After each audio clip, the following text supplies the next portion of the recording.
Hello बच्चों, कैसे आप लोग? वेल, चलो आज हम लोग क्लास 8 का जो मैथ का बुक है एक्सरसाइज 12.1 माने 12.1 जो प्रश्नावली है उसको हम लोग पढ़ेंगे। ये क्लास 8 का मैथ का बुक है, ठीक है। और इसमें जो है एक्सरसाइज जो है 12.1, ठीक है। यहाँ पे फैक्टर सार्व गुणनखंड ज्ञात करना है 1 नंबर में। आइए हम लोग बोर्ड पर देखते हैं, ठीक है। चलो आप लोग पेज नंबर 157 एक्सरसाइज 12.1 इसको निकाल लो। आप लोग निकाल लिए? चलो फिर आते हैं हम लोग यहाँ बोर्ड पर। 1 नंबर में लिखा हुआ कि दिए गए पदों में सार्व गुणनखंड यानी कि फैक्टर ज्ञात करना, मतलब जो भी आपको पद दिया गया है उसमें से आपको फैक्टर में सार्व फैक्टर मतलब जो कॉमन फैक्टर है उसको आपको निकाल लेना है। तो कुछ नहीं करना है, जैसे 12x है, आप सिंपल जो बनाने का तरीका है 12x को फैक्टर कर दो, तोड़ दो, 2 दूनी 4, 4 3 12 और गुने 1। उसके बाद 36 को फैक्टर कर दो, तोड़ दो, 2 दूनी 4, 4 3 12, 12 3 36। तो उभयनिष्ठ यह सार्व गुणनखंड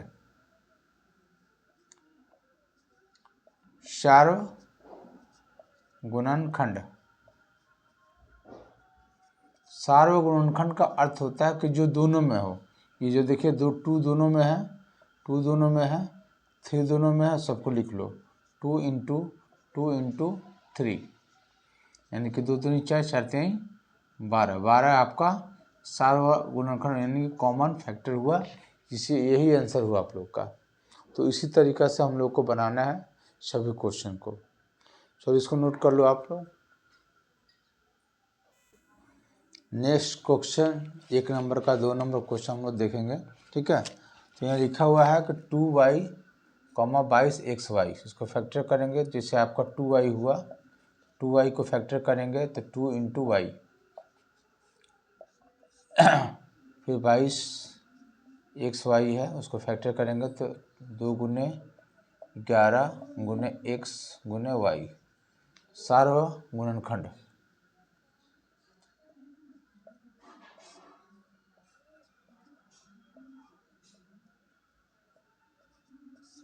दोनों में आपका 2 है और ये आपका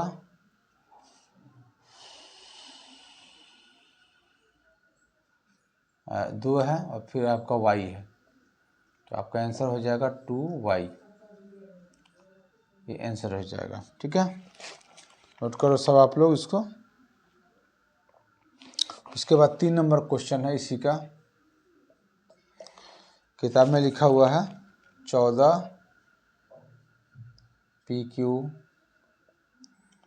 plus 28 P square Q square. कोई बात नहीं है, इसको फैक्टर कीजिए। 14 PQ है, 14 PQ को 2 गुने 7 गुने P गुने Q, फिर आपका 28 है P स्क्वायर और Q स्क्वायर, इसको भी फैक्टर करेंगे। 2 दूनी 4, 4 7 28 और P into P into Q into Q, तो सार्व गुणनखंड।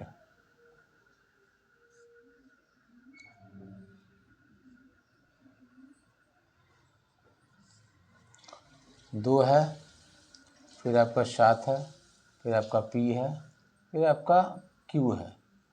2 गुने 7 P और Q जो दोनों में है उसको नोट कर लो। तो 7 दूनी 14 PQ, ये आपका आंसर हो जाएगा।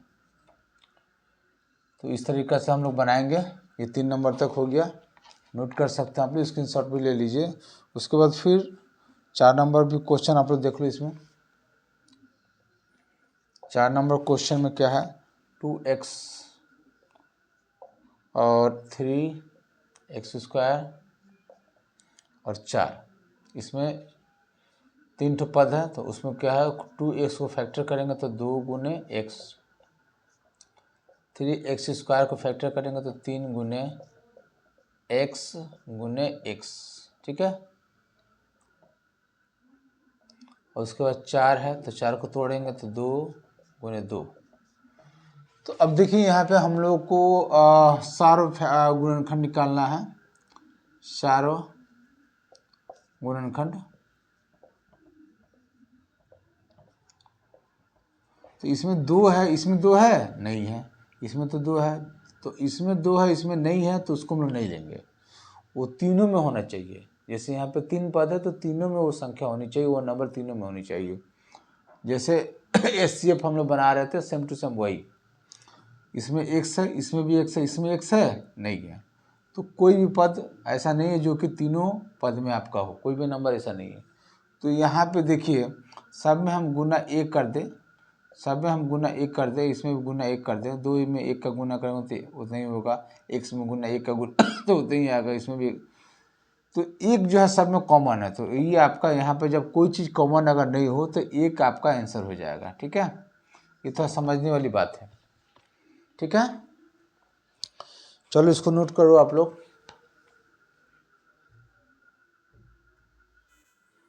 5 नंबर क्वेश्चन, 1 का 5 नंबर क्वेश्चन, आइए देखते हैं।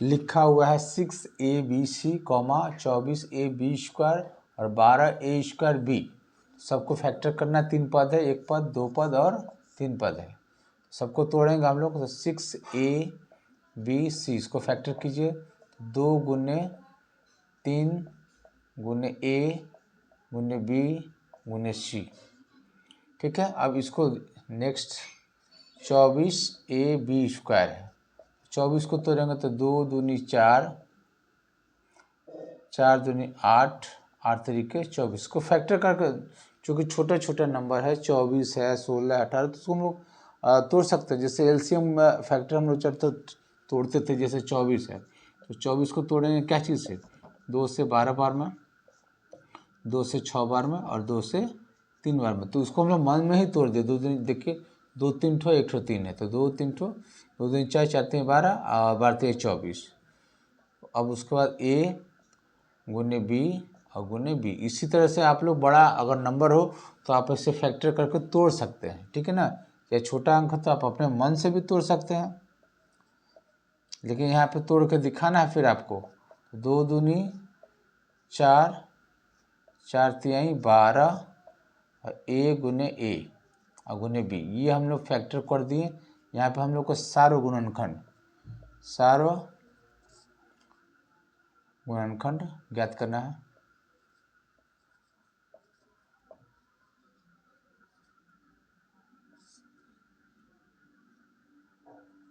तो सारो गुणनखंड का मतलब जो तीनों में, तो तीनों में देखिए 2 है आपका, फिर 3 इसमें है और इसमें है, इसमें तीनों में 3 भी तीनों में है,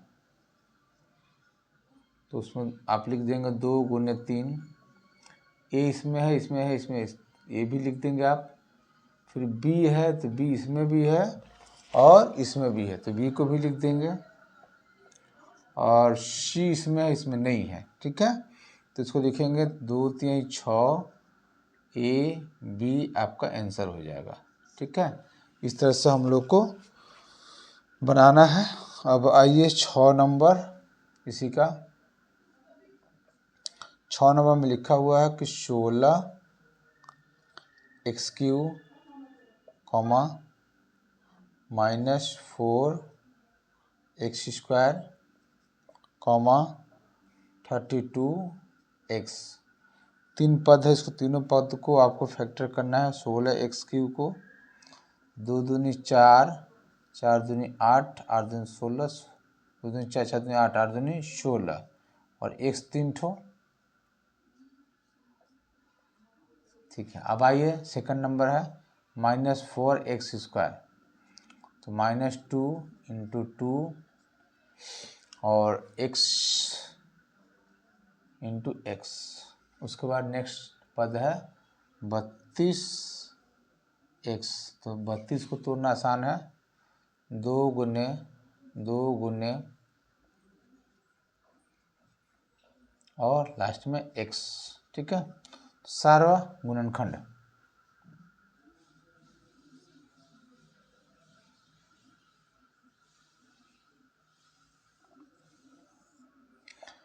जो तीनों में हो, माइनस तो नहीं है, माइनस को नहीं लिखना है। 2 फिर आपका 2 2 2 2 2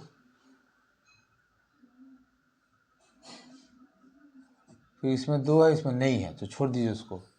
फिर x मिनिमम एक ठो इस सब में है तो x लिख देंगे, तो आपका आंसर हो जाएगा 4x आंसर। जो तीनों में है उसी नंबर को आपको लेना है, ठीक है, वही आपका सारा गुणनखंड हो जाएगा, ठीक है। चलो आप लोग इसको नोट करो। आइए नेक्स्ट 1 का 7 नंबर, यहाँ पे 10 PQ है, 10 PQ को आप लिख लीजिए और उसको तोड़िए तो 2 गुने 5 यानी कि 10 हो जाएगा, और P इंटू Q और उसके बाद आपका 20 है, QR है। 20 को तोड़ेंगे तो 2 दूनी 4 और 4 5 20 गुने Q और गुने R।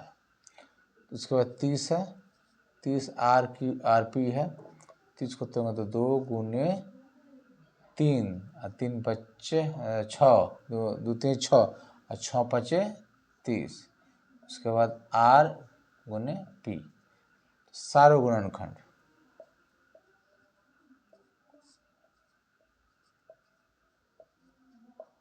लिखेंगे। मैंने बताया था इसमें 3 पद है, तीनों में जो संख्या हो, जैसे आपका 2 हो गया वो आप लिख लो यहाँ पे। फिर 5 है, इसमें भी 5 है, इसमें तो तीनों में 5 है, उसको आप नोट कर लो। P इसमें नहीं है, छोड़िए। Q इसमें है, इसमें नहीं है, छोड़िए। तो आपका आंसर हो जाएगा 10। इस तरह से हम लोग को बनाना है। लास्ट एक नंबर है 8 नंबर, देखिए बता देते हैं आप लोग को। लिखा हुआ है 3x² y², क्लियर? नहीं, YQ है, सॉरी, यहाँ पे स्क्वायर नहीं है, और कॉमा 10x³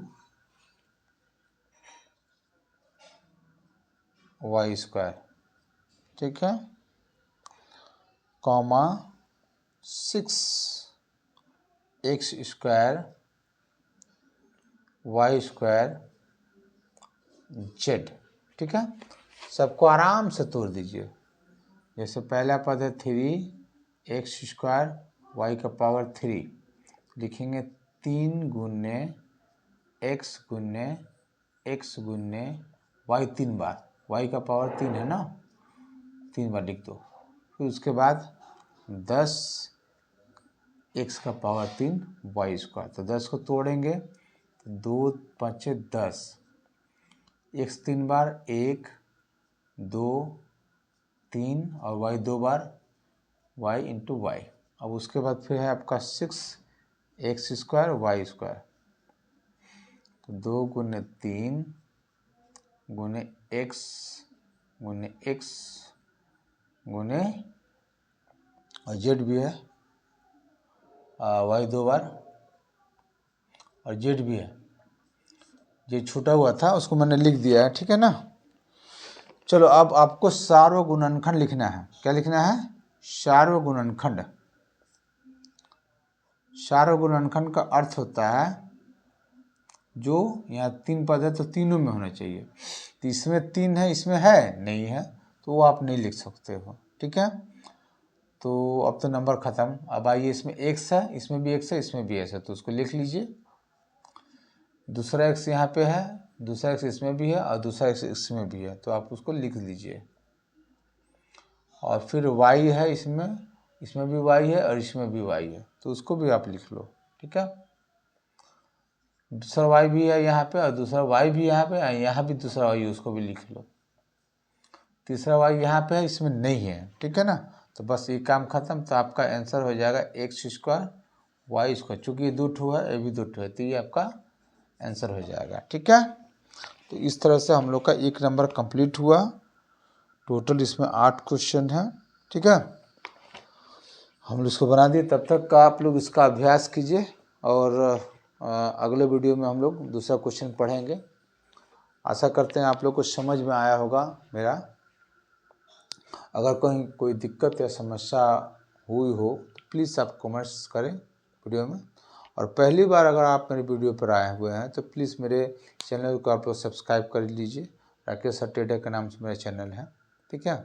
और बेल आइकन को दबा दीजिए ताकि कोई भी नया वीडियो अगर अपलोड हो उसका नोटिफिकेशन आपको मिलता रहे, ठीक है। चलिए धन्यवाद। इसको अब आप लोग बनाइए आराम से।